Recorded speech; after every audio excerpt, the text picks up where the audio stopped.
everyone, welcome to Style Esports Season 9. My name is Shinkari. I'm joined by MXL, and tonight we have two teams ready to go. We have Lionel Esports up against UW Stout. We're ready to get these games underway. We already have some spicy bans coming out. We got the Vigar and the Nami being banned away. This is looking to be a pretty sweet game. MXL, are you ready? I'm just checking some audio levels here as well, but I'm very excited for the games we have lined up ahead of us. Got two very different teams lined up as well. One team with a bigger rank disparity in itself as opposed to the other, just hovering around that platinum diamond level. So very interested to see what the difference in skill disparity is going to lead to. Talon first pick though, and this is a very fun champion. Oh yeah, I mean, I'm super excited. I love casting Talon because I will, and at every single moment possible, I will shout parkour in the middle of my play-by-play if absolutely necessary.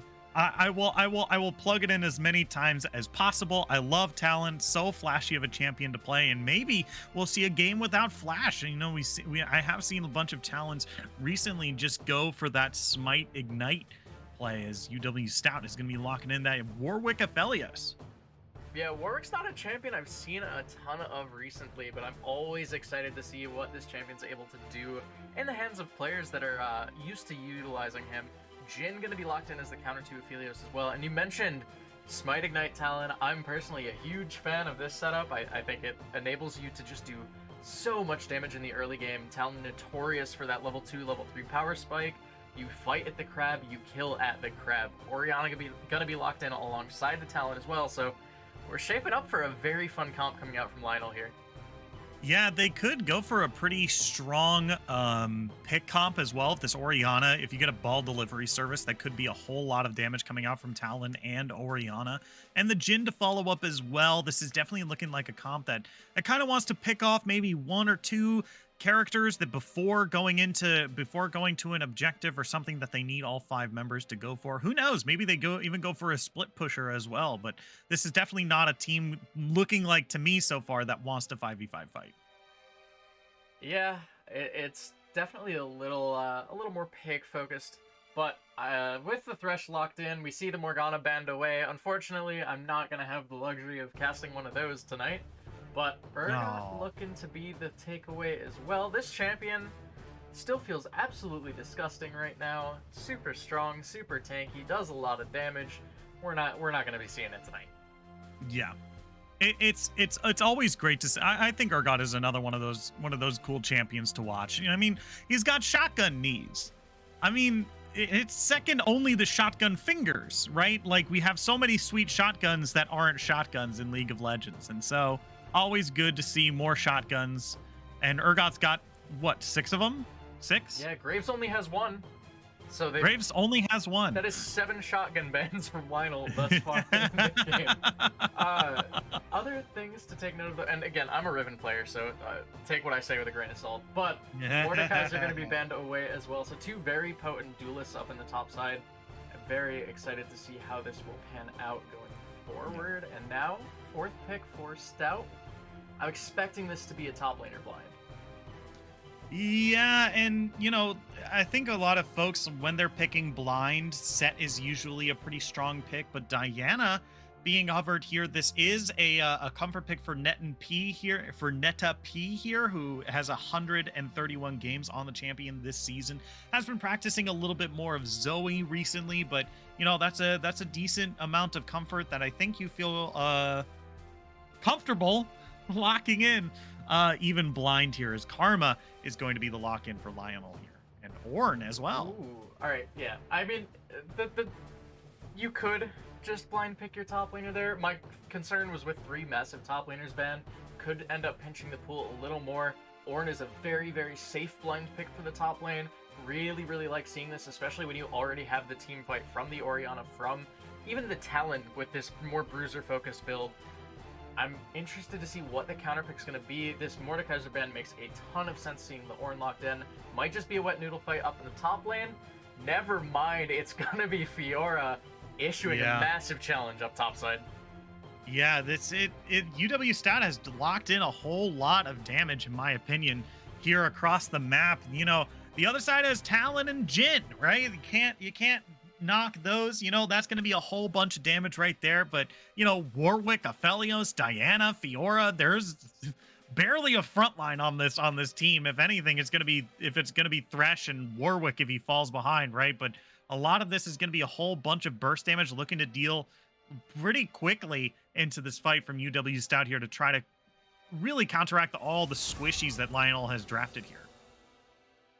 Yeah, it's definitely going to be an interesting composition, to say the least. Whenever I see Fiora, the big thing that comes into mind, it's a massive split push. That is what you're looking to do with this champion. You want to draw pressure into a side lane. You want to be menacing. You want to be something that the enemy team has to send 3 people to deal with you. If that's able to happen, if Stout is able to pull this off, Kitsune on this Fiora pick, if that's what's going to happen in this game, it could be rough trying to get this Ornn Orianna Jhin to start really setting up fights or trying to negate the pressure she's able to put out. My concern though is always going to lie in the pick tools, the Warwick, the Thresh. If these champions are able to start the snowball for the side of UW Stout, it could look pretty rough for the teamfight comp from Lionel going forward. Yeah, for sure. And you talk about we're talking about maybe having a rough time, for Lionel here. But I think one thing I do want to mention is that their highest ranked player, or I guess never mind then. I was gonna say Jean d'Arc, but it doesn't look like they're here. So what? I see never them. mind. What? Oh yeah, they're playing jungle. Yeah. Hello. Are they? Are they? That's what I see. Okay, cool. They're playing Talon. I was gonna say that Jean d'Arc got their comfort pick in Jin, and they're a master tier player. But I guess you know what? I guess they're playing jungle today. So cool. Yeah. I'm sorry. Before coming into this game, I was like, I messaged the captains. I'm like, okay, who's playing tonight? And like, here you go. And I probably wasn't paying attention to what they sent me, because they definitely told me that Jean d'Arc is playing jungle. So oops, oopsie doops. I mean, I do like seeing this though. Putting your highest ranked player onto something that has the carry potential of the Talon. I mean, we've seen this before in even, I think, Worlds during the early stages of, I think it was play-ins and early groups. Talon jungle, if it gets ahead, is so much of a menace in the mid to late game. He just stays alive. He's so ridiculous. Now granted, the Gore Drinker build did get pretty substantially nerfed for Assassins specifically. Now it just has Omnivamp instead of the Spite passive, but it's still good. You can still do fairly well with it, and if you do start snowballing, being a bruiser as a snowballing assassin is absolutely disgusting. I remember this from Season 5, Season 6. People would get 6 kills in lane and then just build a tank item and still one-shot you, take no damage. Yeah. Yep. It's terrifying. Ugh. Yeah, I mean, it is worth noting that in 11.22, the patch we're playing on, a Gore Drinker got a little bit of a buff. They're like, okay, we hit this item maybe a little bit too hard. So it now has 450 health and 10% Omnivamp, which looks really good for Talon, honestly, here. And if this is going to be a team that's going to be building some health, maybe Aphelios looking for cut down could actually be a good way of kind of cutting through, to, for lack of a better word, a lot of these kind of HP pools that the opponent might be incidentally building into. Yeah, I mean, just looking at it, I think you're probably going to see things like the cut down coming out. You mentioned from Talon there's going to be a decent amount of HP, sure. But, I look at... More specifically, I think, just looking at it, Jhin is going to be one of those champs that's going to, need a better way to deal with the front line. Because I think you mentioned this just now as well. It's not a great frontline killing composition right now from Lionel. What ends up happening is you need Talon to basically be the one doing it, or Orianna can kind of tank shred if she goes for the Leandry's build. But Jhin is notoriously bad at getting through a front line, and Warwick generally is a really, really, really, really tanky dog.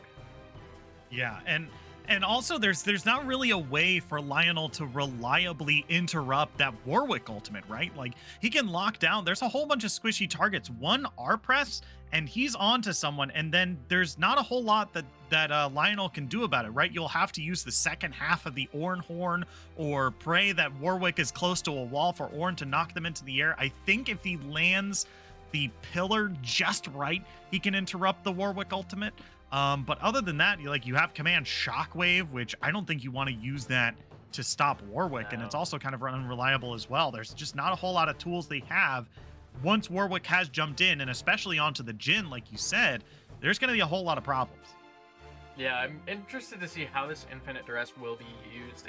If Warwick's able to start snowballing just in the early stages, he does have some decently strong dueling potential himself as well, but I'm very interested to see. I think it's going to be a pretty pivotal early Scuttle Crab fight. With, but I think both junglers will be happy to try and take it, but it will really depend on which mid laner is able to really make the first move and try to shut down the opposing jungler. Yeah, and that's definitely where we need to be putting our eyes, right? Because both of these junglers kind of need to get ahead, otherwise they kind of fall off real hard. And that's one of the reasons why we don't really see Warwick as often, because he really needs to get ahead. I mean, his clear isn't as good. He needs the Tiamat in order to get that AoE clear for some of the smaller camps. He has really good sustain and some pretty good ganks, but he needs to get ahead. He needs to get those items that let him dive in and deal that damage or survive long enough to get to the other end of the Infinite Duress. But we are going to take just a quick break, and when we come back, we're going to be on the rift of game number 1 of Lionel Esports versus UW Stout. Don't go anywhere. We'll be right back after this.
Hello, everyone. Welcome back to Style Esports Season 9. We are in our last week of regular play, getting ready for those finals, and we have two teams ready to secure maybe a little bit of better seeding into the finals, into playoffs. My name is Shinkari, and I'm joined by Proxio, who's finally Hello. been able to join us for for the cast tonight.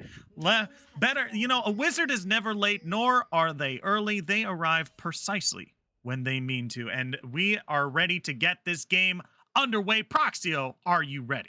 Yeah, I'm ready. I'm excited to see what these drafts from these two different teams are coming through. We're seeing the talent jungle with the Predator here, so Hmm. we'll have to see what his early pathing is going to look like, whether he's going to influence his bot lane or potentially even the top lane. But it looks like he's starting bot to his blue side, so we'll see what he's going to look like he's doing for these next couple of games on this talent jungle. Yeah, and while he's gone for a little bit of a safer route, we talked about the Predator. He's opting for Flash Smite instead of Ignite Smite. Hmm. So it's a little safer in the jungle there. So I'm a little upset, but it's fine. It's fine. John D'Arc is a master tier player and probably knows better than I do. So I I'll mean, leave it to them. he is a master tier player, but he's a master tier 80 carry player, so we'll have to see Mm, if he knows what he's really doing on this talent jungle, and he takes the assassin's path into every lane correctly and yeah. properly. But it looks like we're just starting off with a really nice chill early game. Both junglers are starting on inverse sides, so they're not really going to meet each other at the scuttle crab fights. And looks like we're just going to have a kind of like lax game. The Fiora versus Ornn matchup. Fiora looks like she's getting a heavy amount of poke on him in the top lane, getting those true damage vitals off. So, Yeah. everybody's doing a good job on the side of UW Sports, Esports, Stout Esports. There you go. Yeah, and it's really it's just a little interesting because they know this means that Warwick isn't actually going to be able to gank the top lane here, and Warwick doesn't actually do well into these kind of top half of the map camps here. So I'm expecting the red buff and then maybe hoping he can do Krugs and then going right to Scuttle because there's really no path that he can go into the top lane here. He might even have to gank mid, but they. Yeah, and looking at Talon, he's going for a full clear. He's going to clear all 6 camps, try to get to his level 6 earlier rather than later. Talon has some early ganking prowess, but with his lanes being shoved in like this, not really a lot for him to go for. And since he's pathing away from top, doesn't really look like he's gonna be able to impact this Fiora. And Ornn does have good gank setup, but if you're pathing away from it, there's Mhm. no setup if you're on the other side of the map. Yeah, and really that's what Talon has to like hope for, right? Like he really has to hope for his lanes kind of setting up the ganks for him because Talon does have some good mobility, but without the boots, especially in these early levels, really not going to have an opportunity to kind of like rush in and really get a good gank, right? So it's really up to Karma and Jin to really set up these ganks for him right here. As I think Thresh just flashed over the wall Oh in the yeah. bottom half of the map there, trying to get away from cheekily stealing away the scuttle crab on the bottom half. Yeah, but right here we're just seeing how much I believe Kitsune is just pressuring onto this Ornn, just making sure this guy is having a rough time trying to last this a very good riposte out here, and just gonna force him out and potentially send him back to base. And Fiora, just late game scaling champion, late game and even early game, she's tough, difficult to deal with, and her late game's gonna be even stronger if somebody doesn't go and shut this down. But we do see the talent get the recall off, get the boots, get the double longsword. He's going to come out there, go to his top side, and look for some ganks. But Yeah. who knows? Maybe this top side with M Ben getting chunked out, if Talon can even go for this gank, will it be a 2v1 or 1v2 from the Fiora? She's going to get both kills? Well, I'm excited to see what's going to happen. Yeah, I mean, the big thing here is Kitsune is doing fairly well, but they haven't backed yet, so they haven't really banked in a lot of the advantages that they've gotten so far. So this could be an easy, pretty big setup here for Mben and Talon, because Jean d'Arc, they're showing up. But it looks like Fiora's kind of like sniffing it out, and gonna take your advice and go ahead and get this recall off. Back with the 32 CS and probably finish up their Iron Spike Whip. Cole. Interesting. Surprising to see a Cole, a longsword, and a pink ward. The pink ward's good. Refillable potion, it's all right, but get your pink wards out, or your control wards, whatever you call them, from Yeah. the old season 4 days. So, Back in my day, back in my day, we all back called in them my pink day, wards. we used to call them pink wards, and they were invisible. You could have as many as you wanted. You had to buy your vision back in my day, all Back right? in my day, you didn't have these fancy schmancy trinkets. What are those? I can burn. My God, it's not even like a back in my day anymore because I think trinkets have been in the game for a very long time. But Jean d'Arc, right? Devin on the net and P right here, getting some decent chunk of damage. Might force out the flash. Just Oh. Barco it's having okay. a No one saw that. mistimed ulti. No one saw that. It's okay. Yeah. Don't worry about it. But now Jean d'Arc is in some Oh. trouble. Has to flash away from the Diana ultimate here. Jay-Z is here. Bonko flashes forward. Doesn't have that shockwave anymore, but that's going to be parkour over the wall looking for Net and P. Going to be real good hook by Thresh right here. Net and P's taken incredibly low. They're going to look for the kill. Bonko's going to be able to pick it up. The rest of the blue team is now here. Exhaust coming down onto the Jay-Z here. Bonko's going to go down. Jay-Z's going to pick up themselves a double kill. They're really looking for Nova Kappa here. Great smite to heal. Yeah. And now they're taking incredibly low. Flay triple kill for the Wow. Warwick. Holy moly, what a start. Yeah, a bit of a whiff kind of ultis from Bonko and Dewey? Okay, Dewey. Ooh, okay. Oh, Wait a minute. Teleport into the top lane. That was Kitsune having to flash no, away keep here. going. Bonko still doesn't have command shockwave, so gonna deal a decent chunk of damage, but not really gonna get a kill onto Fiora this time. They're just going to walk away. Jay-Z gonna grab that scuttle crab for themselves, and they're sitting pretty with a decent chunk of gold. What is that? 1,400? Holy moly. definitely. And an early awesome start for this Warwick, cleaning up all these kills, low health enemies that are in your area, and Warwick can just like go ahead and clean all those up. It's gonna be a really good start for him. Now, with Warwick getting a little bit of advantage in this game, I wonder what he's going to prioritize now. He could just continue to take objectives during this game, but we have a top lane fight here. Oh yeah, Both of the Kitsune. guys. Oh no. Uh, Holy, that was real close. And M-Ben is just like, oh yeah, that's a cute ultimate. I'm just gonna walk underneath her. Bye. If he didn't have the Cole, he probably could have killed the Orb, maybe. The Cole is a little bit... It's more of a... You know, you're scaling. You're planning for your scaling, not looking for the early turret dive. You just want to relax in your lane, last hit your minions, and then once you pop that Cole, then you can start to go make those aggressive plays. So, you know, it's a very toss and turn item, but we have another gank Jay-Z. from... Yeah, there's the good fear. Oh, a great Nice. infinite duress as well. Nosh Kren shows up, but it's Jay-Z who's gonna be on a rampage. 4-0. This doggo's off the leash. Yeah, Jay-Z's making a name for himself, getting a lot more early ganks than this Talon. With this Assassin's Path, he could just jump over walls, but right now it looks like Warwick's just jumping over every wall and setting himself up for early game success. So early game success will lead it into more objectives for the side of Lionel Esports. Or yes, Lionel Esports. Yeah, and I'm liking what this Talon is doing in response here, trying to take as much camps away from Warwick as possible. But Jean d'Arc flashing over the wall, Shockwave doesn't laugh. Holy moly, that's gonna be Net and P getting out of there real well here. Okay, yeah. Yeah, I mean, hopefully one of these Orianna ultis will hit, but it looks like she needs a little bit of CC before these are gonna hit. There's not much mobility, but we have the Call of the Forge God coming out into the top lane, but it's just looking like it's here early comes trade. But here's Jay-Z, Jay-Z. though. Yeah, coming in from the side. Great fear, gonna feel them back towards Kitsune here, trying to turn this into a 1-for-1 as best as possible, but Jay-Z is unstoppable. Going for the Titanic Hydra as soon as possible. Just going to full on take over this game, just using the W to get everywhere that they need to be. Warwick, such a powerful early game champion, especially against all the champions that got nerfed using Conqueror. Warwick's kind of taking over a little bit in the jungle right now. That he's rising up. Where you had your Xin Zhaos, your Jarvans, Warwick's kind of getting in that place, and now we're seeing the prowess of that. So keep an eye out for these Warwick players that are on the Rift right now.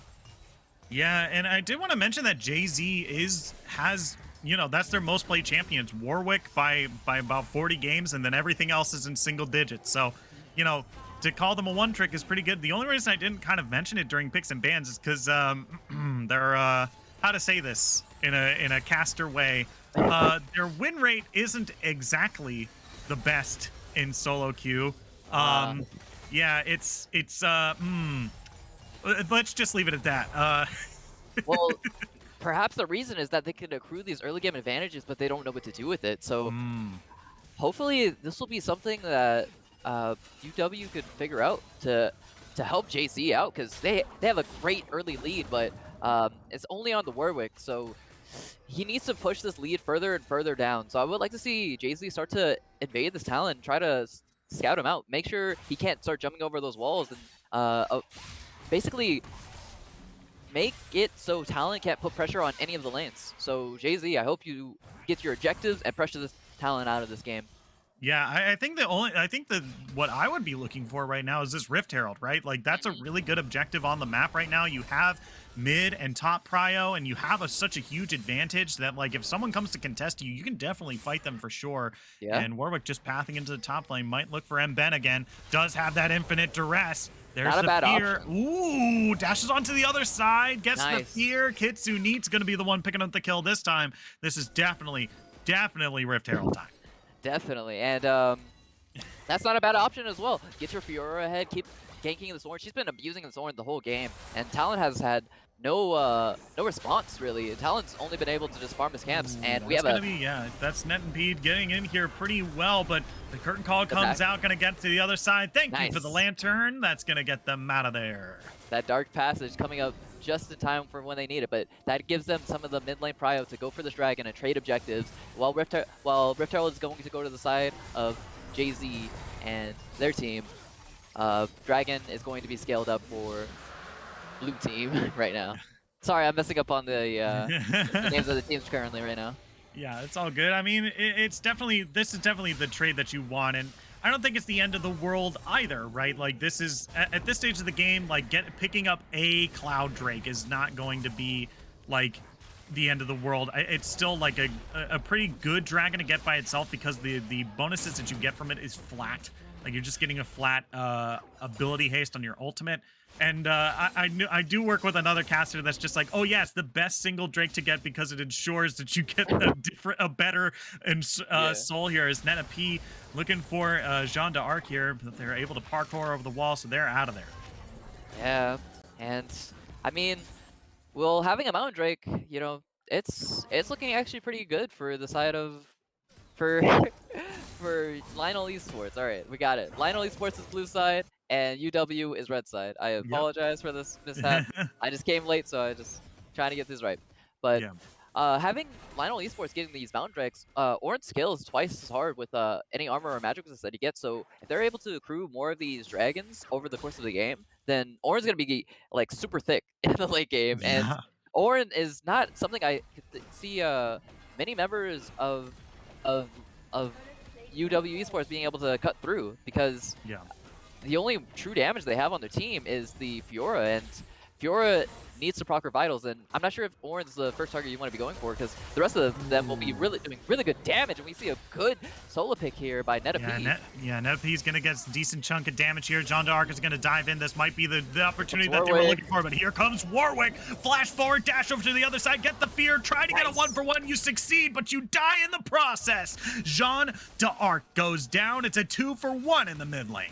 Yeah, and look at this bot lane. They're getting extremely aggressive down here, making sure they're even pushing them below the turret, and they've collected a good fair amount of plates for themselves with these roams that Nova Kappa's been going for. So it's been looking like bot lane's been getting ahead up much faster than we've been expecting. They've had all these 3 assists from these Warwick ganks, so it looks like they're going to reset here potentially, or they're looking for the play.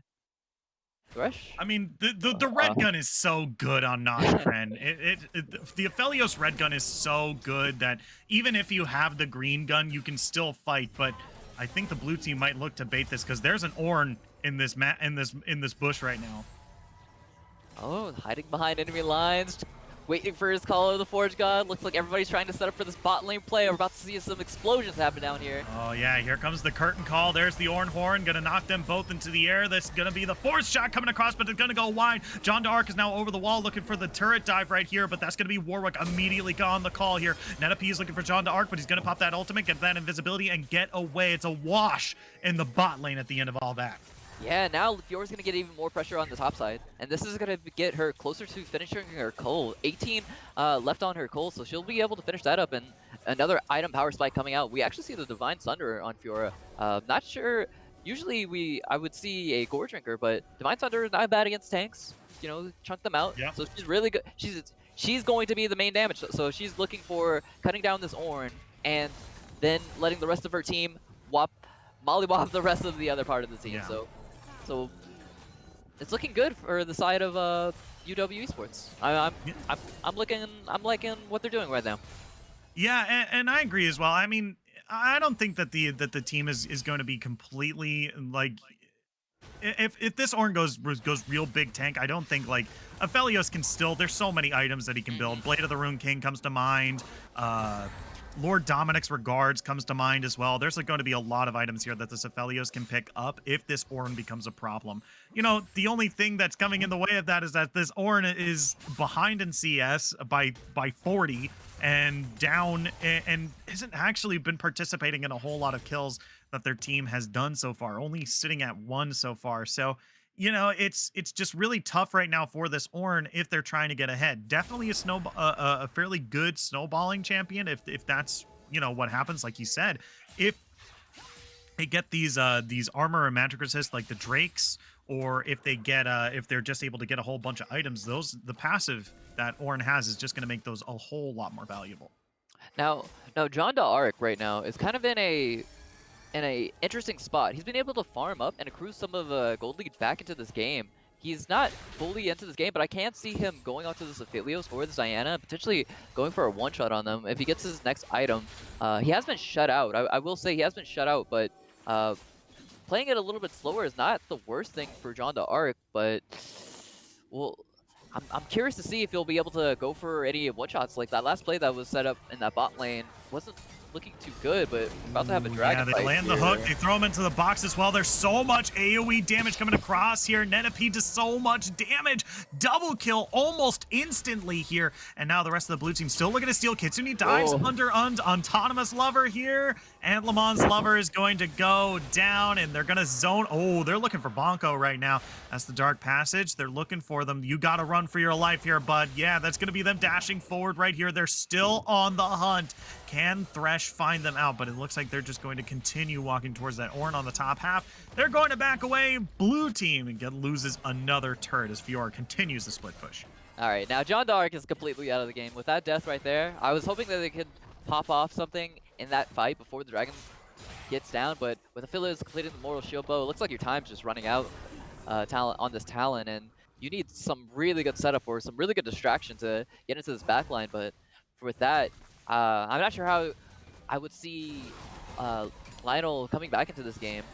They would need a huge gold swing or a huge throw, but we just have the bot lane here just, you know, shooting at his Ornn. He'll go down eventually, but... Yeah, I mean, there's not much to say here. Noshkran really caught out here, and Aphelios playing that really well as John D'Arc can be feared inside his own ultimate here. That's going to be the Infinite Duress coming across here. John D'Arc going to pop that Youmuu's Ghostblade, trying to get just a little bit more move speed here. Going to be successful, so they're out of there. But here comes Netapede on top of Bonko here. Going to use that full ultimate. Shockwave comes across, but I'm not quite sure if it worked. It didn't seem like Diana took any damage. Oh, okay, sure. Yeah, she flashed away just at the end of the cast of the command Shockwave, and it just didn't go. It pretty much just went wide. So Netapede. Great picks from Netapede, and Jay-Z just completely now Jay-Z is putting his foot forward and like, hey Talon, you're here, I'm gonna press W on you.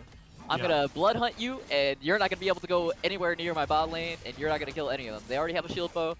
I don't want to see you ever assassinating over any walls to get into my Warwick, because I'm gonna knock you down. So Jay-Z taking firm control of this game. Let's see if this win rate on this Warwick could go up. It's already looking good. So now it's just about closing out the game for UW Stout Esports. So let's see what they take. Yeah, for sure. I mean, I feel like the only way to go from here is up, right? They're up in Drakes, they're up in turrets. Right, I think you already said it before that like the only thing to get them back into this game is kind of a massive throw, right? If you're picking up 3 kills onto Diana, Warwick, and Fiora in the next team fight, that's already, you know, 1,300 gold into your pockets in addition to the kill gold as well, right? So, and it's definitely looking to pick in this bot lane. This could be what the throw. This could be the leverage that they take, but it doesn't. I'm really hoping that I could see John D'Arc go for this Diana play down here. You have your 2 bot lane and Diana's solo. That's the other part of the play that could be, while we just see top lane here. Or just going down yet again. But looking for picks is one way to get back into the game, and here's one pick. There it is. Yeah, luckily Thresh is still worth some gold, and is the only member of the team, one of the few members of the team left that hasn't died. So definitely an easy pickup right there, as Thresh was trying to go around throwing out some wards. But Oh, wow, they're gonna red and answer white gun. Talonby in the bot lane with this Baron. I don't think they know what's happening.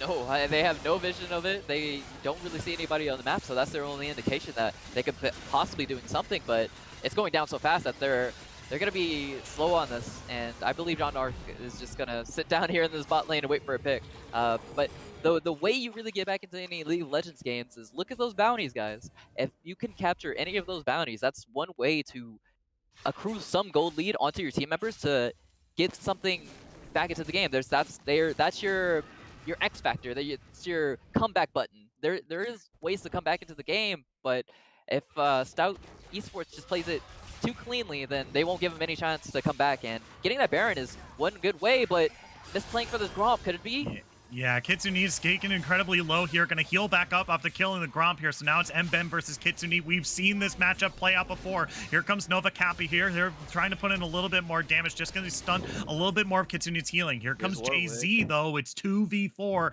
and I don't think this team wants anything to do with what UW Stout has right now. So they're going to back off. I think the big thing to note here is that in addition to Baron buff, yeah, there it is. Oh, they have the red tails as well. Too. Oh no. So now just go ahead, knock him down, Stout. Go for wait the a minute, plays. then the P. Oh my god. One shot him and just blow this Nexus up. That's your end goal, and you got to reach it as quick as possible before anything. I mean, go ahead and just take over the game. Get to game 2, demoralize them. Just see how much you can push forward with this Baron and this Rift Herald, and yeah, take full control of the map is yours. Yeah.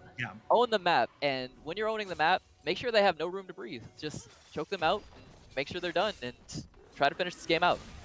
Yeah, if anything, I'm just a little weirded out by them going for this red buff right now. Like, they have 4 people around the dragon pit right now, and it's really not necessary. Like, that mid turret is seconds from being blown over. A light breeze will knock it over at this stage, and this is going to be Kitsune. Here comes the Ornhorn coming across, going to parry it real well, but it's now 4v1. Kitsune's in a whole lot of trouble here. Has to back away. Here comes the curtain call. The Talon ultimate is going to come across as well. Kitsune going to flash over the wall, going to ignore that dark passage. It's not going to save them this time. Nosh Kren picking up a kill on the backside here. They're looking for more. Mben is taken incredibly low, but can still heal through this if he wants. Nope, not going to happen this time. Double kill for Nosh Kren now as the blue team tries to hang on for just a little bit longer. Kitsune just a little too low here to keep going.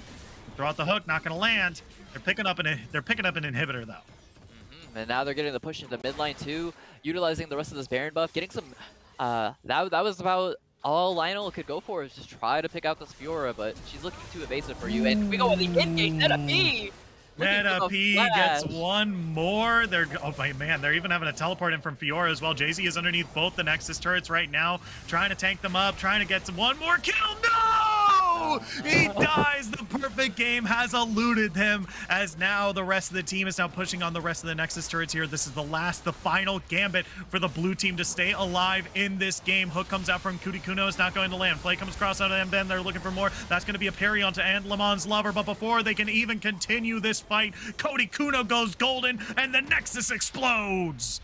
GG UW Stout Esports. What a good performance from the Warwick. Sad to say that, you had to go down right at the end. But I mean, at least one of your team members, the Affiliates 306, no death, deathless game, having a good time for themselves. Everybody's played fantastically from UW Stout Esports, and we'll have to see if Lionel Esports can make a comeback. The talent looking very underwhelming in that game, so hopefully they can make a comeback in game number 2 and potentially draft something that's more comfortable, and not make the same early game mistakes like they pretty much all cascaded from the early game bottom lane river fight, and after that Jay-Z was taking over the game. And Kitsune, watch out for this top laner. Don't let Mben just get poked out and bullied by Kitsune. So hopefully we'll see some changes in game 2. Yeah, for sure. But with that, we're going to take just a quick break, and when we come back, we're going to be in picks and bans of game number 2 of Lionel Esports versus UW Stout. Don't go anywhere. We'll be right back after this.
everyone, welcome back to Style Esports Season 9. My name is Shinkari. I'm joined by Proxio. We are in picks and bans of game number 2 of Lionel Esports versus UW Stout. We're already pretty deep into it as bans are phase 1 of bans is nearly complete. We're seeing some similar things, maybe some other things that may or may not be from the previous game, but let's see how this draft evolves. Proxio, are you ready? Yeah, I'm definitely ready. And looking at these bans, we're seeing the exact same bans minus the Talon from the last game. They swapped out Xin Zhao for a Talon ban, which they played, but now they're first picking this Talon, and no bans on against the team that they just lost against. They just lost against Fiora, Warwick, and Diana, and no bans directed towards any of the champs at all. So looks like UW Stout's free to pick exactly the same comp, and that's kind of what they're already going for. Yeah, and I think Lionel should definitely pick up Thresh here if they're really looking to mess with UW Stout picking up the same comp. Usually when you see Aphelios or a team wants to lock in Aphelios, usually you either ban or pick the Thresh, because Aphelios does need those hook champions for folks to stay inside that kind of sweet spot range of his, but looks like they're just going to answer with the Rakan, which does mean UW Stout is still free to lock in the Thresh if they want to pair it with the Aphelios. Yes, and it looks like they're going for it. And this is a little bit of a different comp from Lionel. Now they're looking like they're more so setting up for like a big wombo combo. Put the Rakan, have him engage with the Xin Zhao, and just have Ziggs throw the bombs in from the back. So yeah, hopefully we'll see like a little bit more balance. It looks like they're probably going to draft towards more 80 focus. And there it is. There's a Fiora ban in the second part of the ban phase. But UW Stout, they still get a lot of their components from the last game that helped them win that early game very, very, very well. So, not very well, but exceptionally. Exceptionally for UW Stout to crush the top lane. Kitsune, watch out for them in the top lane. It looks like that's what they're really going to be drafting for in this second part of this ban phase and pick phase. So, banning out the Volibear. Not really fearing this Ornn. We have a glitch on the last pick for what they banned, but we'll get that to you right here soon enough. Yeah. And yeah, this is the Urgot ban coming across as well. I was wondering what they were going to use for that second ban, but that does mean that UW Stout can pick up a Mordekaiser for Kitsune here. Kitsune definitely loves those kind of 1v1 me bro champions up in the top lane. So Mordekaiser being available is definitely the most 1v1 me bro champion in League of Legends, as their ultimate does just that. But they are going to blind pick the Syndra for Neta P here, which looks pretty good. Syndra definitely a very strong champion right now, and Neta P was definitely really safe in lane in the previous game, which is definitely fine for the Syndra. Yeah, definitely not a lot of impact from Banco, kind of whiffing out on all of these ultis. And there's the AD mid laner that I was thinking would go to the side of Lionel. So Yone setting up. I like all the setup that they have for these wombo combos that come out. The Rakan, Yone, Ziggs, just big AoE damage splashes onto UW Stout could be a good way to play your composition. And we have a Malzahar as well. This will be a Yone in top and a Malzahar mid. Excuse me for that. And now they have a bit of a more magic damage focused comp. It's pretty balanced.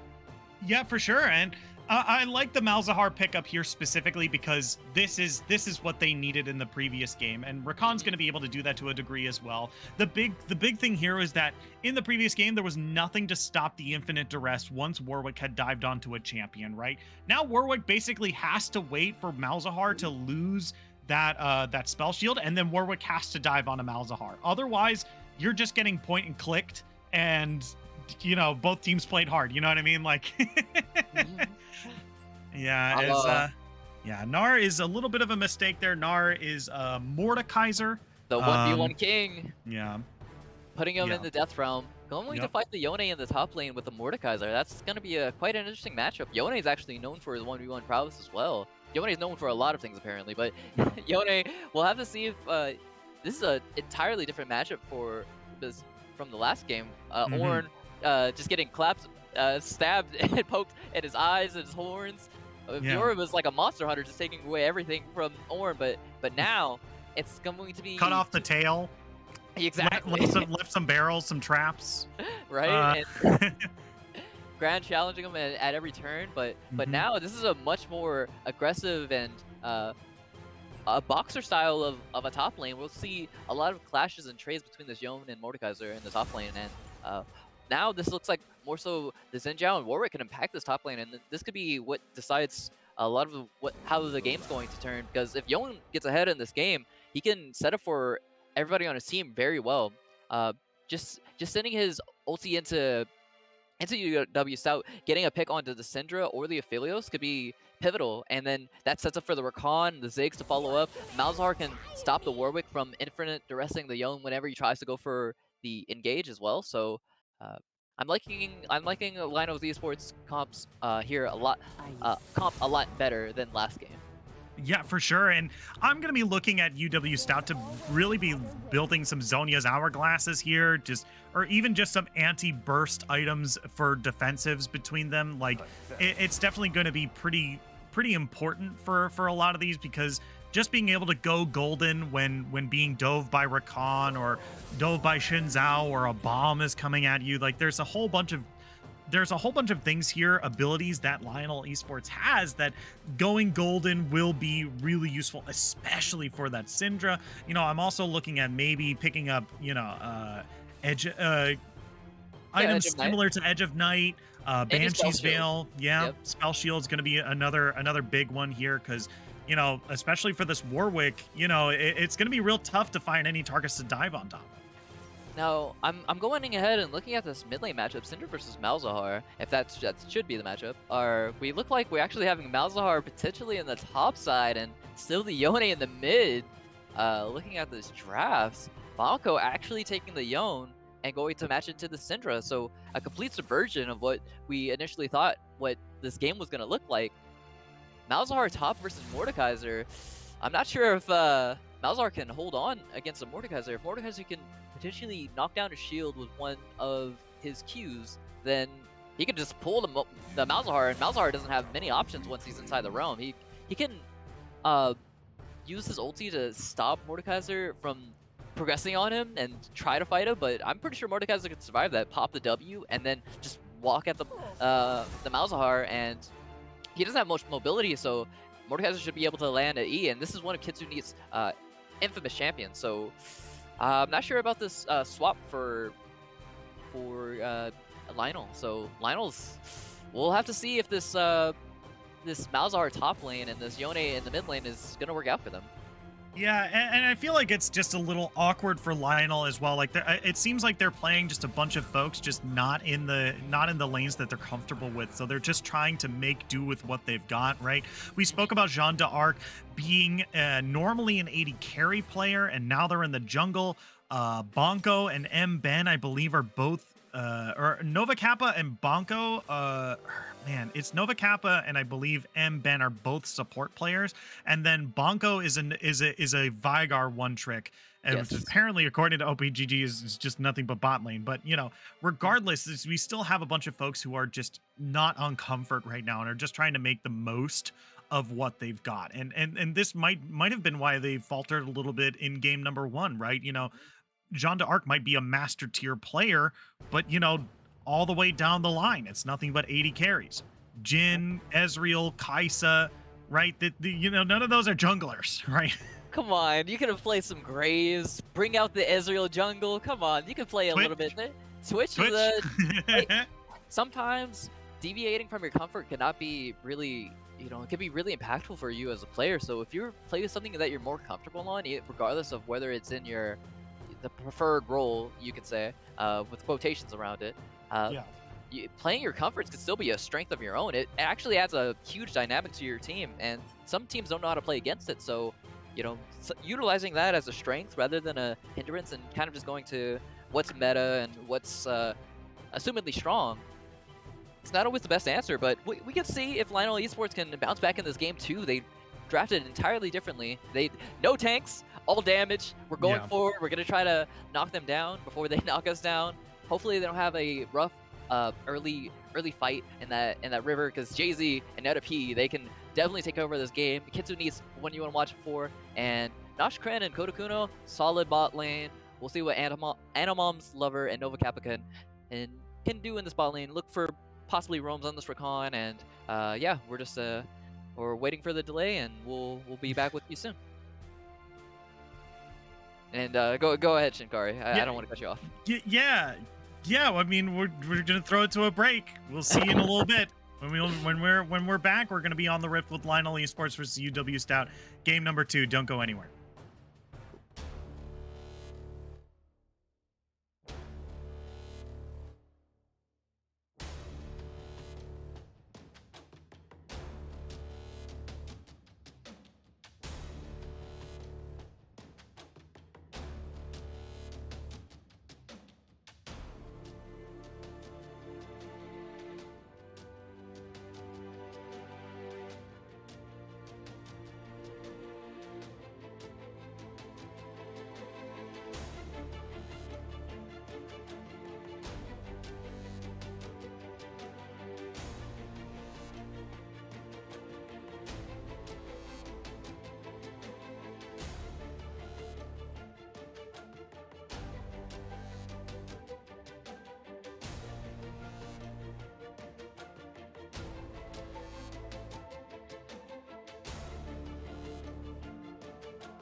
Hello, everyone. Welcome back to Style Esports Season 9. My name is Shinkari. I'm joined by Proxio, and we are in the game. Ooh, never mind. We got a level 1 right here. Kitsune's looking for M-Ben right now, forced to flash away. They're looking for Jean d'Arc now. Looks like the scuffle is finally ended. My name is Shinkari. Once again, I'm joined by Proxio. We're on the rift of UW Stout versus Lionel Esports. UW Stout is on the red side. Lionel Esports is on the blue. We are ready to get this game underway. Proxio, are you ready? Yeah, I'm definitely ready. Look at this flash from the early game, and I'm hoping we're actually going to see Jay-Z path into this top lane, maybe go for an early gank onto M-Ben, and shut this Malzahar completely down. Just same like last game. Make this Fiora, this Mordekaiser in this game too, put them ahead and just make sure they have no breathing room. And Jay-Z does a good job of that, and Warwick's looking like a great job, and love to see it, love to see it. Started on the bot side, perfect, and questionable from Lionel Esports to try to go for the engage or the the top lane river control when they don't have much early game. Xin in the early game is a bit strong, but it wasn't looking like they were going for a deep ward onto the Raptors. Usually a good ward for any junglers out there. If you want to try to do your best to track the enemy jungler, getting a ward on the Raptors kind of gives you all the information that you need to know whether or not they're going for a bot side start or even a top side start. Usually you track to see who leashes, but you can kind of infer even more information just from that initial advantage that you could take. And your ward usually comes around the same time, and you could swap to a sleeper like both junglers have it now. And yep, both junglers actually pathing towards the top side. So definitely going to be a crab fight, definitely going to be some top lane impact, and yeah, we'll have to see. Yeah, and I affectionately call that ward around the Raptors the KFC ward, because you get to see when the opposing jungler is looking for chicken. So yeah, I mean, it's definitely a great ward as well. I mean, you get to see the entrances and exits to that side of the jungle. You get to see the enemy's pathing as well. It's such a hands down like real good ward, and it's not like even that greedy to go for it sometimes. Like if you have like another person with you early, but this is going to be the gank onto an enemy here. The win has become lightning. They're going to use the scout of the weekend, the flash right here, but they're going to have to pull back to their spirit as Bonko takes a turret shot on the way back. Here comes Jay-Z on this top side here. Gonna be in a little bit of trouble. Has to wait for Kitsune to get rid of that spell shield. Cody Kuno not being able to find something in the bot lane either. And the wave's pretty deep for the top lane play, so Jay-Z just waiting for the wave to be trimmed a little bit and going for the play onto top side now. You see Jay-Z going in here now. No flash on M-Ben. Yeah, that's going to be a whole lot of CC just negated by M-Ben right there in the top lane, but still takes a pretty big punishment. Down to about 50% HP right here, has to back now, and this is going to give Warwick the opportunity to go look for that Scuttle Crab. Yeah, it doesn't completely wait for the Void Shift to fade out there so we can get the fear on the Warwick, but if you just waited a couple of seconds before the spell shield fully faded out, because for Malzahar, his spell shield lingers just a little bit so he doesn't get impacted by CC immediately, but you know, still a good gank, still getting pressure into the top side. Could have been a kill, but Kitsune still getting an advantage. No flash on M-Ben, but still good gank from Jean d'Arc. Kind of clearing a little bit slower to his bot side into pathing into Neta P to get his flash down. So Bonko uses his flash, so he could have preserved that to save it for the kill upcoming, because Bonko could look for the kill onto Neta P now, and Jean d'Arc could regank mid. Hopefully they take advantage of these flashes being on CD and utilize it. I'm hoping we see some more aggressive actions from Jean d'Arc. Utilize that master brain you've got in there, and look for these early gank opportunities. And it looks like they might be able to do something down on this bot side here. The red side is kind of pushed in in the middle here, so Shinzao might be able to find something, but they're spotted out by a ward, so they're playing just a little bit farther back. So Shinzao might be able to get some good ganks with the win becomes lightning plus the audacious charge, but I don't think they'll be able to do it this time. And Cody Kuno still looking for a death sentence here. Can't quite find it. So yeah, just really, really close across the map here for action happening, but not quite. Kitsune gets the push into the top side, which should probably almost never happen without those that play from Jay-Z and to help him out into the early game to get that deep ward to track Jean d'Arc. So making it even easier to identify where he's going to be able to gank. And Jay-Z looking for the counter gank in the mid, but Bonko just teleporting back to his body, utilizing the Soul Unbound and just snapping back. And Now, it looks like John Arcs is setting up for the play, but the wave's too big, and Banco doesn't have much setup for you to come into this gank. And Jay-Z's walking into him, but John Dark's just not going to contest it and back off of this play. Yeah, he's playing pretty safe right now, and I think that's relatively fine. I think after the previous game, they're just a little bit more scared to make some more aggressive plays. And ooh. Every time Kitsune goes for one of those death grass, Ben is shaking in his boots. He's quivering in fear because one's death grabs and you're going to be in death grabs. Kitsune can just fully annihilate this Malzahar, but he does have his flashback up, so he'll have to use that. But Kitsune, full advantage in this top lane, and Ben struggling.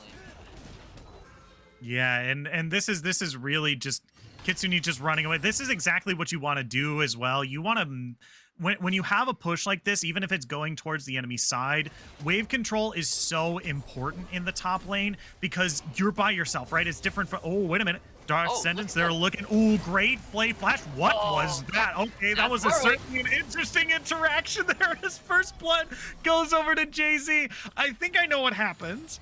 Yeah, you can't escape the jaws of the beast, man. Once you're locked onto your target, you hold that Q down, and even if they flash, even if they use their escapability, jaws of the beast will follow you. It's a lovely Warwick interaction to see. That's the proficiency of Jay-Z on this Warwick. Don't give it to him in this game 3 if you have another game with it. But Jay-Z, too dangerous.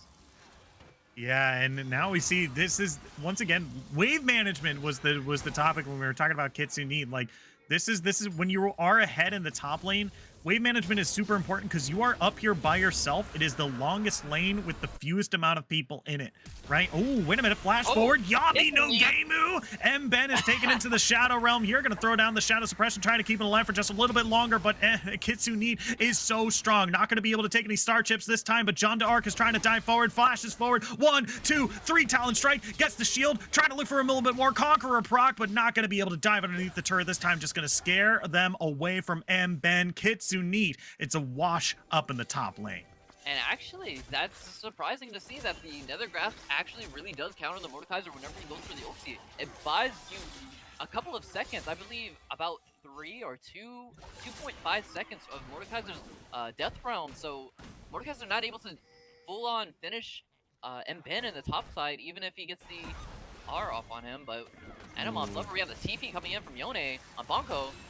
Yeah, Cody Kuno's in some trouble here. They're diving onto Aphelios on the backside here, but it's red-white. You probably shouldn't fight, and that's going to be them taking the Dark Passage. They're out of there. Nosh Kren is going to be able to get out, but they're looking to re-engage the 2v2 maybe.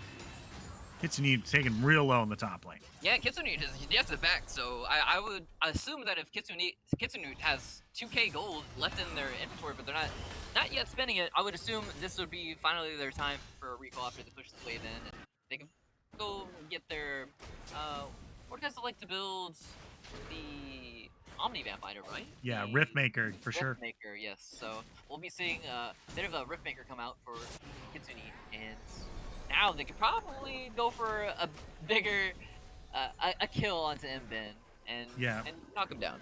Yeah, for sure. And I think the big thing here is that Kitsune has been this greedy with their first back, like across multiple games so far, and they really haven't been punished for it up in the top lane here.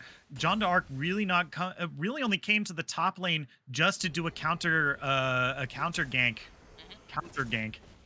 for M-Ben here after they had been pulled into the Death Realm. You know, and we're now 9, and it was about 9.5 minutes until Kitsune had done their first back, and they were just sitting on Doran Shield for the longest time.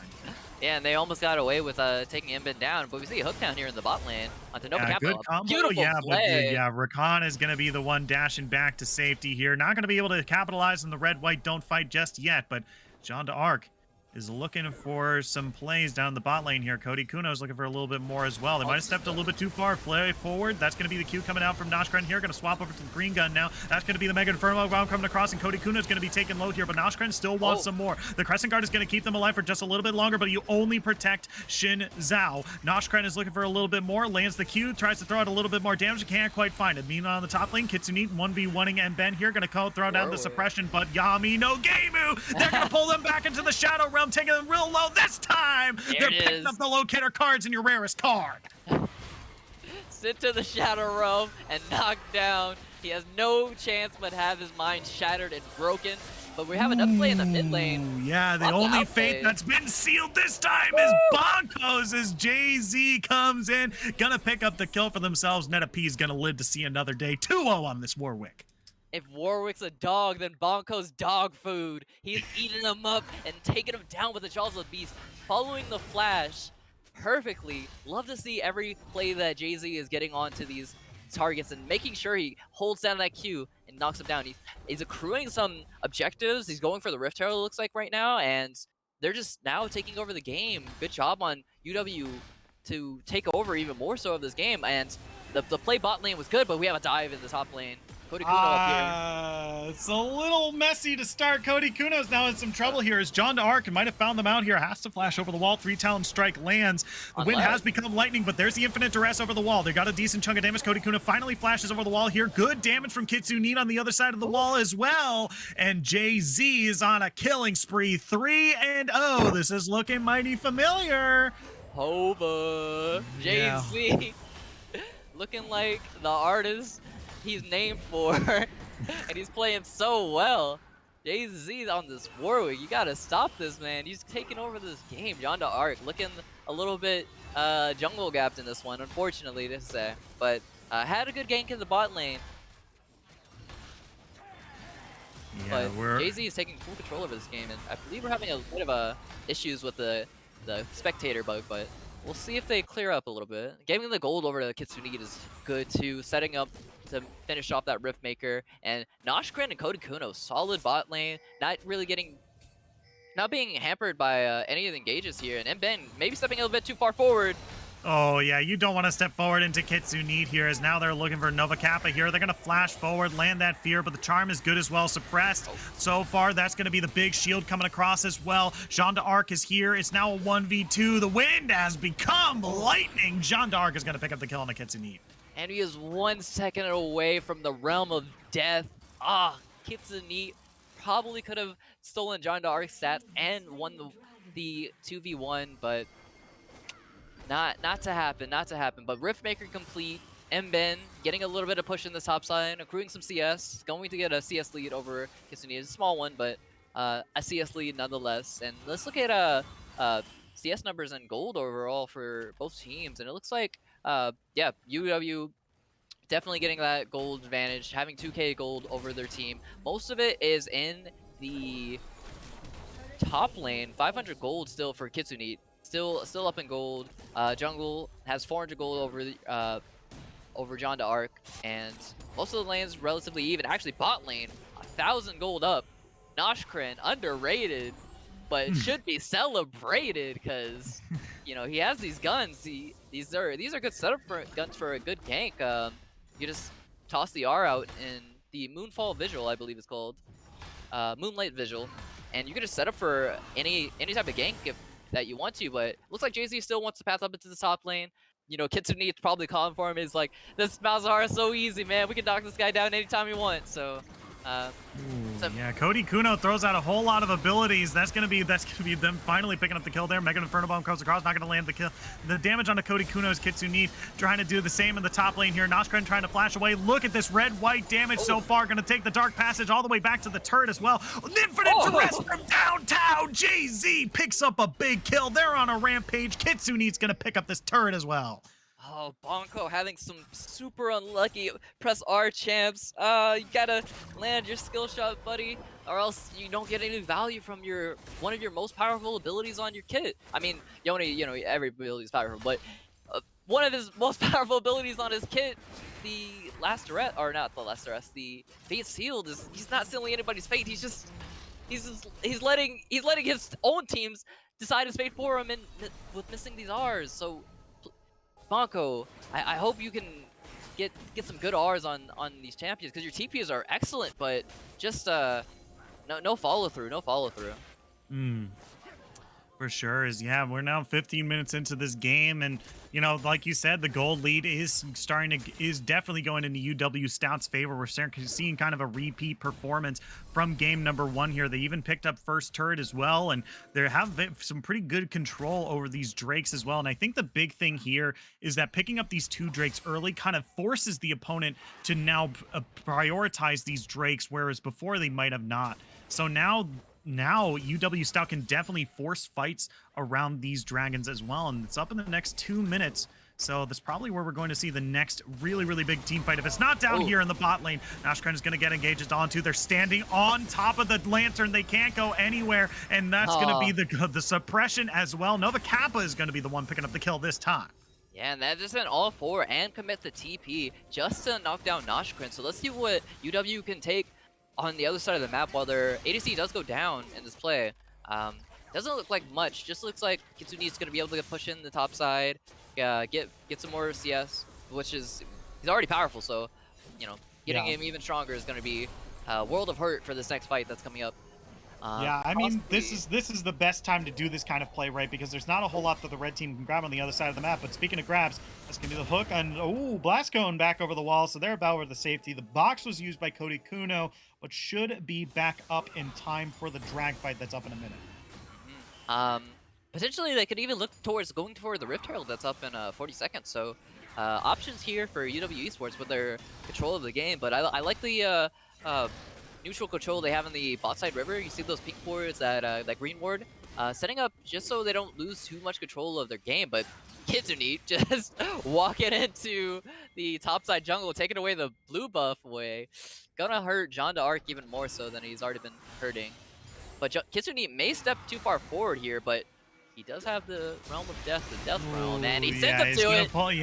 They're pulled into the Shadow Realm here. Jean d'Arc looking to try to deal some damage here, but Kitsune actually might be in some trouble here. He's going to come outside. Nova Kappa and Ben are waiting for them just outside.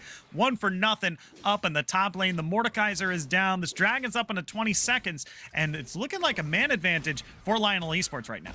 Yeah, and Kitsune thinking he could bench it all, but he can't bench all that weight. But what a wonderful hook! Nice. That was. It's a little. Did you see that too? It looked like something was coming down very slowly, okay. NetAP is now looking. They're definitely looking for picks all across the map here. As Jay-Z spawn camping Bonko right here. The fate is sealed. Is going to land on a NetAP here. Has to flash away. Whoa. That's a huge shield coming to keep them alive for just a little bit longer here. Yeah, no kills into this mid lane here, but this Drake has spawned. And yeah, with Mben in the top lane with no teleport, this is looking like a good time to pick it up. Yeah, at least they accrue something back for that top lane play for Kitsune going too far forward. They do get the top lane turret for that, and Jean d'Arc gets a little bit of pressure back into the top side. Does lose the blue buff, but gets to pick up the Gromp, gets the kill back onto Kitsune, so in a way it kind of gets that blue buff back. Even in the mid lane, looking for a bit more proactive plays. That's what we like to see from Bonko. Trying to make sure the Cinder doesn't get too far ahead. And unfortunate for Antimon's lover, if Nova Kappa ever goes away from a Ziggs, then you know you have no defense against a Thresh that can land these hooks. So yeah, you gotta play a little bit safer. Probably get your boots a little bit earlier so you can try to weave and bob and weave whenever these hooks are coming out towards you. Yeah, for sure. Is now, you know, the gold is starting to even up just a little bit more. Blue team were able to pick up a decent chunk of picks here, and Kitsune is going to be in some trouble. That's a Malzahar ultimate coming across. Bonko's in some trouble. So I had to go all the way back. So not going to be able to have that follow through that you were talking about in order to finish up those kills. Is Cody Kuno and Nashkren still looking to knock over this bot lane turret. I was hoping that Mben and Bonko could set up for a play on the Kitsune, because Kitsune is walking a bit too far forward, but Bonko doesn't have the Fate Seal to lock down the Mordekaiser with Mben. They were looking like they're a bit of a miscommunication. Mben is calling for, we can get this guy, but Bonko is like, no, I can't really go forward. I don't have my R, so, you know, not able to knock down the kill onto Kitsune, which would have been very pivotal and coming back from this game. But a little bit of more of an even game state we have here, more than game one. But we'll have to see which way it's going to swing. Keeping this Ziggs safe is one huge priority that they want to not. Ooh, yeah, that's the Flay and the quickness coming down here. Good knock up on the backside here. That's the Mega Inferno Bomb coming across, but look at all these teleports coming down to the bot lane here. Jean d'Arc, that's going to be them. Ooh, great Fate Steal. They're going to pull them into the Shadow Realm right now. Nova Kappa is in the front line here. Bonko trying to dive onto the back lane, but Neta P is going to be the one picking up the kill, and Alphelios is going to be picking up the second. It's now a 2-0 so far. They're looking for a little bit more. Neta P is taking incredibly low. The burn damage from Atlamons. Leandres is going to be the one taking up the kill this time, but now they got to get away from this turret. They're going to dive right after taking the turret here. Jean d'Arc is on the wrong side here, maybe looking to be a sacrificial lamb, as now they're looking for Atlamons. They're going to land a good death sentence, pull them into the big circle. Kitsune is going to be the one picking up the kill, and the entire team down on this bot side, 4 for 1. They're looking to grab some more because Malzahar is splitting on the top. Yeah, the communication from UW is looking real clean, calling out both TPs as soon as the fight starts to pop off, and Mben not even considering the TP, just going to go ahead and, you know, Mordekaiser's out of lane. This is my one opportunity to get some push, get some CS, and get something back for my team in case this fight doesn't go too swell. And Ponko does land the nuts Fate Sealed 3 all into it, and it should just be an AoE knockout, but they're too tanky, they're too thick for Lionel to even go forward and take them all the way down. So good to see from Bonko finally getting some Fate Seals that are working for him, but you need more damage there. And I don't believe Zig's Inferno Bomb was up during the time, but they just need a little bit more to push through in these fights. Because if they can get another pick like that, I could see Lionel Esports coming back into this game. Yeah, for sure. And you know, this gold lead at this stage is still a hill to climb, but it's not awful, right? And the plays that Lionel has been making so far have been pretty good, right? The split push from Malzahar in the top lane, they did lose that team fight, but that is how you counter that sort of play. So, you know, they are still finding like picks for themselves. They're splitting and trying to find turrets where they are. I mean, look at this Malzahar again in the bot lane, right? Split pushing. You know, I think you'd rather have him in a team fight because of that Malefic Grasp, but, you know, it's still just a very good, it's still a very, very good split pusher, and he does have the teleport available now, so. Yeah. Mostly what Malzahar's job is to do is just go ahead, auto push the wave, send your Malefic Visions into it, send your little minions into it, push the wave, and then go roam up, and you can follow through. He does have a very low movement speed. We have a catch out here on Kitsune. Yeah, he has pulled him into the Shadow Realm here, so it's a 1v1. Kitsune looking for the last bit of damage. Crescent Guard not going to be able to save you this time. They're now looking for more. Not going to be able to grab him this time, but that's a pretty good kill. With Malzahar showing in the bot lane, it looks like they're now looking for the Baron. Yeah, and now they're going to just send Neta P into the bot lane to hold off. Yeah, that's a whole lot of burst damage right there. Mben just does so much damage. Neta P might actually die to the Leandres burn again.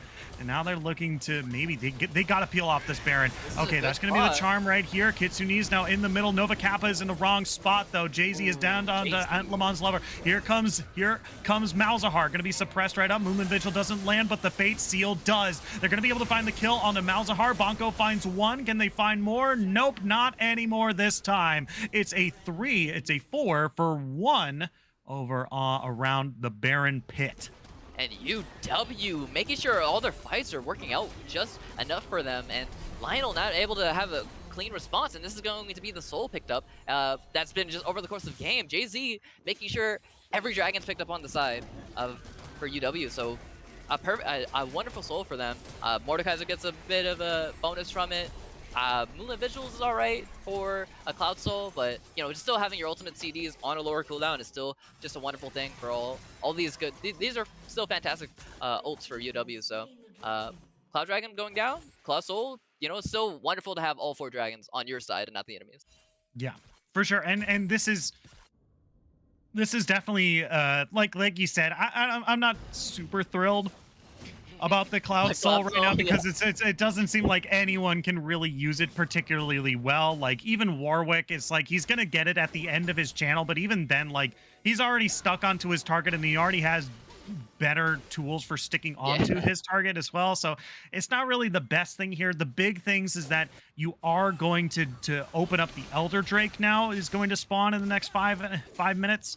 And also, you know, you're getting the cooldowns on your ultimate, which is definitely more valuable than the movement speed you gain for after using it. Having Unleashed power up all the time, having Moonlight Visual up all the time, having Infinite Duress up more often than not, it's still impactful in its own way. Cloud, the soul part of it is not always the biggest factor to play, but you know, still better to have than not. But I hear you on that part. It goes to show Jay-Z's objective prowess. Jay-Z's objective focus, but we have a pick here onto M-Ben, going for the Unleashed Power. Yeah, that's going to be the Visions, though. They're going to land the Interrupt, maybe find that last bit of damage with Thresh, though, but has to Tunnel Vision just a little bit to get it. Kitsune is going to come in here. Bonko is pulled into the Shadow Realm here as Cody Kuno has to run for their lives. It's now a 3v1 against this Mordekaiser. Has to flash away. Jay-Z is going to come in and save the day, but this is looking like a really good... Oh, never mind. I was going to say this is looking like a real good fight, but Warwick showed up with that Titanic Hydra. So much damage spread around. Jean d'Arc is the one in trouble here as he tries to get away. That's the Chilling Smite, going to give them just a little bit more movement speed. Dash to the other side. Jay-Z is legendary. 11-0 and 1. Yeah, Jay-Z, objective prowess, team fight prowess. What can't Jay-Z do? He's gonna chase down the Ziggs. Oh no. He's gonna calm down a little bit. You know, make sure he secures his Baron, get every objective on the map, and set up a scene for even more success. Coming just at the end of the fight, but just when he needed to be, and cleaning up those low health bars. Warwick loves whenever he can blood hunt somebody down, and you know they're already below that 70% health threshold, so he can just swing his attack speed all over the place. Saw the beauty of Titanic Hydra there, getting him the he used his Infinite Duress, and he finished off the other kill while he was on top of somebody using the Infinite Duress. So Jay-Z, standout player for UW. Yeah, for sure. And, you know, now with this Baron buff here, it's going to be really tough to match a lot of these splits here. I'm assuming that this might look to be a 1-3-1. Syndra is pretty good in the sideways. The problem is the red team really doesn't have the teleports to really do that kind of thing. But I really want to see Mordekaiser really shove out this top wave as much as possible, because it does give them the pressure that they need in order to grab this Elder Drake when it comes up, right? It's up in 3 minutes. Jean d'Arc is in some trouble here. That's going to be the stun, knocking them away from this Blast Cone. They dive forward, but the second that they get close to it, the Blast Cone goes away, so not going to be able to be saved by it this time. They find a pick, as now they... Oh, man, Nova Kappa thought he found a pick for themselves, but Jay-Z is too good. 12-0 and 1 on this Warwick. They're just going to continue pushing down this mid lane. And they can't shut anybody on the side of UW down, so now they're just going to full-on take control of the game, and it's going to be similar to last game, how the way they closed it out, because it doesn't look like Lionel have any options to make a comeback into this game. All these bounties don't look like they're going to put... they're not going to be able to knock down any of these bounties. Yeah, for sure. And look at this split as well. This split is very good. Kitsune now suppressed underneath the turret. Going to tank the turret as well. Kitsune going to grab that post-mitigation shield. Looking to live for just a little bit longer, but it might go down here. Goes Golden. And Ben is just going to play a little bit of a waiting game. Wait a minute. Pulls him into the Shadow Realm here. Gets hit by the turret again. But Ben maybe can find something. Big shield. Throws out the... Ooh, it's so close. The dot is ticking, though. And Ben is going to be the one picking up the kill in the top lane. But hopefully they can knock down M-Ben here with the Warwick, but hopefully Jay-Z doesn't go too far forward and get spaded. That's the disadvantage. Sometimes you'll see a low health bar and you'll be like, oh, I can go get the kill. But Jay-Z playing the patient game, the smart man's game, and not going too far forward, not trying to, you know, hunt everybody. You know, it's not the beast. You know, you don't gotta be too bestial.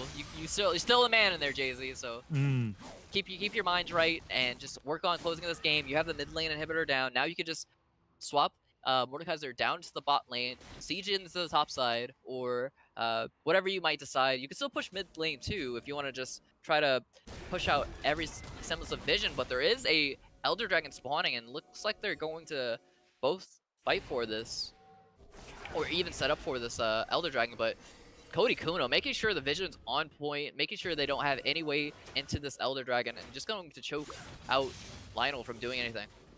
Yeah, and it's really important when you're placing down wards to not just ward on the outside of the Dragon Pit, but also to know the entryways into that half of the map as well. Is he going to land the hook onto Jean d'Arc here, but not really going to have a whole lot of follow-up here? The wind has become lightning, but it's just the two teams poking back and forth.